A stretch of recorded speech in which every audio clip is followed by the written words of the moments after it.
দর্শক, আমন্ত্রণ চ্যানেল 24 এর বিনোদনের নিয়মিত আয়োজন এন্টারটেইনমেন্ট 24 এ দেশ বিদেশের বিনোদনের নানা খবর নিয়ে সাজানো প্রতিদিনের মতো আজও আপনাদের সাথে আছি আমি শাহরিন জেবিন। মায়ের জঞ্জাল নিয়ে দুই বাংলার দর্শকদের ভালোবাসায় মুগ্ধ সিনেমার প্রযোজক জসিম আহমেদ মুক্তির তৃতীয় সপ্তাহেও বাংলাদেশ কলকাতার প্রেক্ষাগৃহ ধরে রেখেছে অপি করিম, ঋত্বিক চক্রবর্তী অভিনীত এই সিনেমাটি। আর এই সন্তুষ্টি প্রকাশে গতকাল সন্ধ্যায় সংবাদ সম্মেলন করেছেন জসিম আহমেদ। একবার সাসপেন্ড করলে কাউকে আবার নেওয়া যায়? নানা কারণে দীর্ঘদিন আটকে থাকার পর গেল 24 ফেব্রুয়ারি বাংলাদেশ ও কলকাতার প্রেক্ষাগৃহগুলোতে একযোগে মুক্তি পেয়েছে জসিম আহমেদ প্রযোজিত ছবি মায়ের জঞ্জাল। ওটা কিন্তু যে কোনো একদিন অ্যাকাউন্টগুলো শান্টিং করে দেবে। এ ছবি দিয়েই দীর্ঘ 19 বছর পর বড় পর্দায় কাজ করেছেন অভিনেত্রী অপি করিম, যেখানে তার বিপরীতে ছিলেন ওপার বাংলার অভিনেতা ঋত্বিক চক্রবর্তী।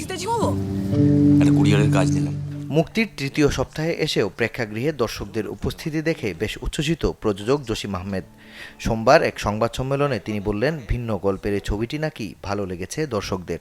ছবিটার গল্প বলার অভিনবত্ব এবং ভালো মেকিং বলেই ছবিটা ইন্টারন্যাশনাল জার্নি করছে। তো যে কারণে আপনি দেখেন আর্ট হাউস ছবিগুলো সাধারণত মানে 3 দিনও অনেক ছবি চলে না এবং মানুষ দেখে মনে করে যে আতলামি করছে পরিচালক, বা টিম আতলামি করছে। কিন্তু আমাদের ছবি কিন্তু যতদিন গেছে প্রতিদিন কিন্তু আমাদের দর্শক বাড়ছে। কারণ ওইটা একটাই কারণ হলো যে ওইটা ওয়ার্ড অফ মাউথ হয়েছে। যারা দেখে গেছে তারা যায় বলতেছে ছবিটা ভালো এবং ছবিটা খুবই ইন্টারেস্টিং। ঢাকার বাস্তবতা আর কলকাতার বাস্তবতা একটু আলাদা যদিও আছে।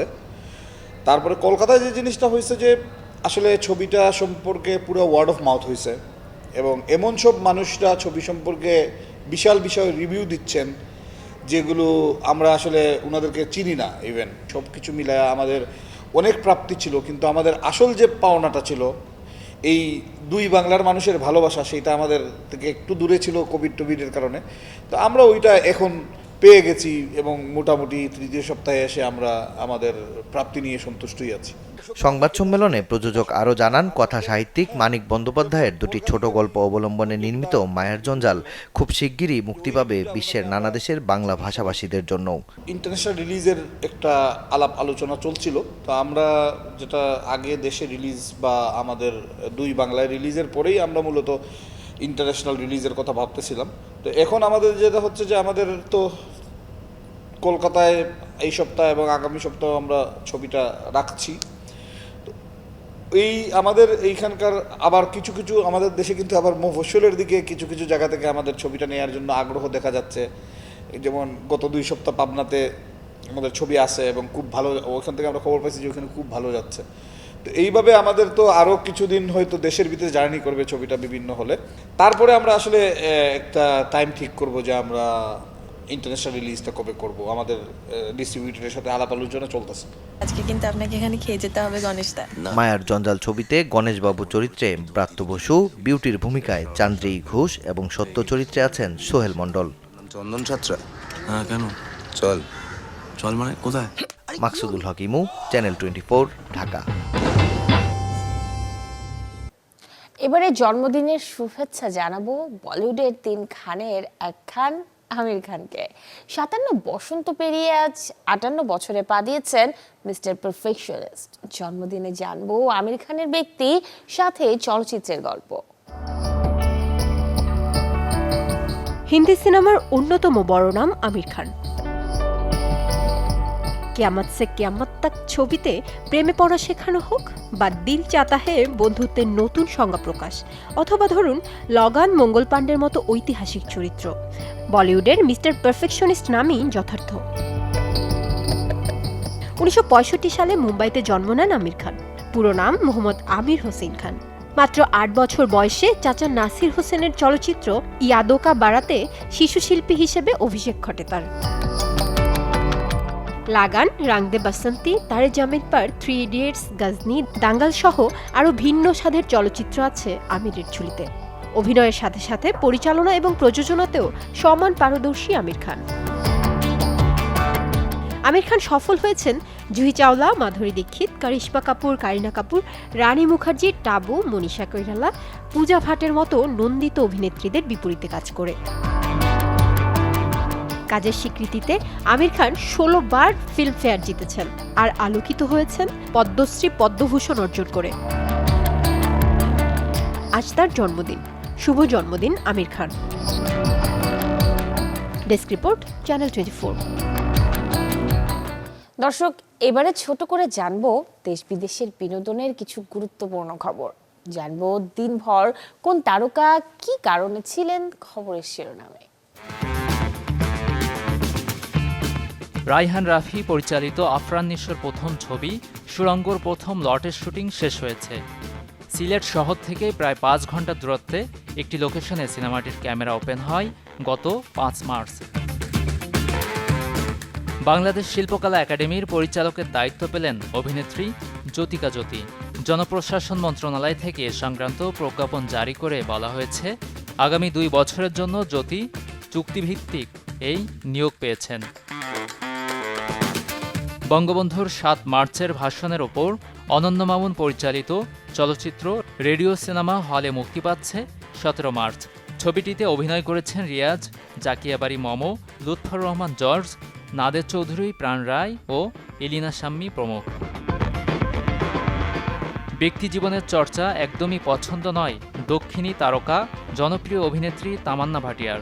সম্প্রতি তার প্রেমের সম্পর্ক নিয়ে উত্তাপ ছড়িয়েছিল নেট দুনিয়ায়। বিষয়টি যে অভিনেত্রীর পছন্দ হয়নি তা সম্প্রতি জানালেন তিনি। তামান্না বলেন, আমি জানি না কেন এমন হয়, কিন্তু সত্যিকার বিয়ের আগেই নারীদের কয়েকবার বিয়ে দেওয়া হয়। প্রতি শুক্রবার হয় আমাদের বিয়ে। দক্ষিণ আফ্রিকার পপ তারকা কনস্টান্টিনোস সোবানোকুলা পারফর্ম করার সময় মারা গেছেন। গত শনিবার মঞ্চের ওপর পড়ে মারা যান কোস্টা স্টিচ। দক্ষিণ আফ্রিকার জোহান্সবার্গে আল্ট্রা মিউজিক ফেস্টিভ্যালে পারফর্ম করছিলেন তিনি। মাইক্রোফোন হাতে গান গাইতে গাইতে হঠাৎ স্টেজের ওপর পড়ে মারা যান এই সঙ্গীতশিল্পী। একই সাথে পর্দায় হাজির হচ্ছেন বলিউডের কমেডি মহারথীরা। যে তালিকায় আছেন চাঙ্কি পান্ডে, জনি লিভার, রাজপাল যাদবের মতো শিল্পীরা। তবে বড় পর্দা নয়, তাদের দেখা যাবে ওটিটি প্ল্যাটফর্ম ডিজনি প্লাস হটস্টারে। পপকর্ন নামের যে ওয়েব সিরিজটি মুক্তি পাবে ১৭ মার্চ। ডিসি এক্সটেন্ডেড ইউনিভার্স এবারে নিয়ে আসছে Shazam Fury of the Gods. ছবিতে গ্রিক দেবতার ৩ কন্যার সাথে লড়বে DC superhero Shazam. David F Sandberg পরিচালিত শেজামের দ্বিতীয় কিস্তি প্রেক্ষাগৃহে মুক্তি পাবে ১৭ মার্চ। রবার্ট প্যাটিনসনের দি ব্যাটম্যান ও ডোয়াইন জনসনের ব্ল্যাক অ্যাডাম দিয়ে গেল বছরটা বেশ সফলতার সাথেই পার করেছে ডিসিইউ। সেই ধারাবাহিকতায় ২০২৩-এর তৃতীয় মাসেই ডিসি এক্সটেন্ডেড ইউনিভার্স এবার নিয়ে এসেছে শেজাম ফিউরি অব দ্য গডস, যেটি মূলত সিকুয়েল হতে চলেছে ২০১৯ সালে মুক্তি পাওয়া শেজাম সিনেমার। শেজামের এবারের পর্বটিও পরিচালনা করেছেন ডেভিড এফ সেন্টবার্গ। হেনরি গাইডেনের সাথে শেজাম ফিউরি অব গডসের গল্প লিখেছেন ক্রিস মর্গান। পিটার সাফরান প্রযোজিত সিনেমাটির বাজেট $১২৫ মিলিয়ন। অ্যাকশন ফ্যান্টাসি ঘরানার ছবির গল্পে শেজাম মুখোমুখি হবে গ্রিক দেবতা অ্যাটলাসের ৩ মেয়ে অ্যান্থনি, ক্যালিপসো ও হেসপারের সাথে, যারা পৃথিবীতে এসেছে শেজামের থেকে তার জাদুর লাঠি ছিনিয়ে নিতে, যেটির মধ্যে রয়েছে পুরো বিশ্ব ধ্বংসের শক্তি। শেজাম ফিউরি অব গডস দিয়ে আবারও শেজাম রূপে পর্দায় হাজির হচ্ছেন অভিনেতা জাচারি লেভি ও এশার এঞ্জেল, আর তার সাথে ফিরছে পুরো শেজাম পরিবার। অ্যাটলাসের ৩ কন্যার চরিত্রে অভিনয় করেছেন রাচেল জেগলার, লুসি লিও ও হ্যালেন মিরেল। PG-13 রেটিংয়ের সিনেমাটির রান টাইম হতে চলেছে ২ ঘন্টা ১০ মিনিট, যার মধ্যে থাকছে 2টি পোস্ট ক্রেডিট সিনও। ওয়ার্নার ব্রোস পিকচার্সের ব্যানারে নির্মিত শেজাম ফিউরি অব দ্য গডস প্রেক্ষাগৃহে আলোর মুখ দেখবে ১৭ মার্চ।